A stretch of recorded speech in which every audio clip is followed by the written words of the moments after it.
என்ன மக்களே, எனக்கு மட்டும் இப்படி நடக்குதுன்னு ஃபீல் பண்ணுறீங்களா? நானும் ப்ரேயர் பண்ண தான் செய்கிறேன். ஆனால் கடவுள் எனக்கு மட்டும் எதையுமே செய்ய மாட்டேங்கிறாருன்னு புலம்புறீங்களா? பசியில் இருக்கிற பிள்ளைக்கு அவங்க அம்மா சாப்பிட்றதுக்கு கல்லை கொடுப்பாங்களா? சாதாரண மனுஷனாக இருக்கிற நம்மளே இப்படி யோசிக்கிறோம்.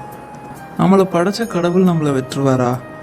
நீங்கள் ப்ரேயர் பண்ணுற மெத்தட்ஸை மாற்றிக்கோங்க. யாருக்கும் தெரியாமல் ப்ரேயர் பண்ணணும்.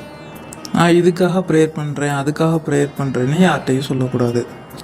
ப்ரேயர் பண்ணும்போது எனக்கு இது வேணும் அது வேணும்னு பெரிய லிஸ்ட்டாக போடக்கூடாது. கடவுள்கிட்ட பேசணும். நமக்கு என்ன தேவை, எதை எப்போ கொடுக்கணும்னு அவருக்கு தெரியும்.